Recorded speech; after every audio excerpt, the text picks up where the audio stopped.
several years ago when we came to on our first Holy Land tour, my guide getting shore, we were he looked at me and he said, "Do you believe what the Bible says? Do you take it literal?" I said, "Well, yes, certainly. If a prophecy says something is going to happen, we take it literal."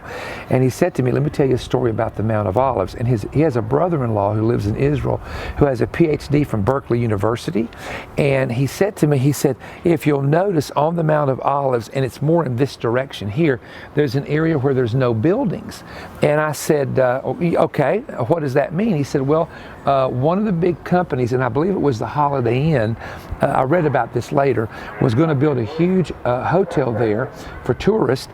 And when they did the soil samples, they found it was very unstable for a major building to be put there. Now, there are buildings that have been built there before this was discovered, but there's a big empty spot."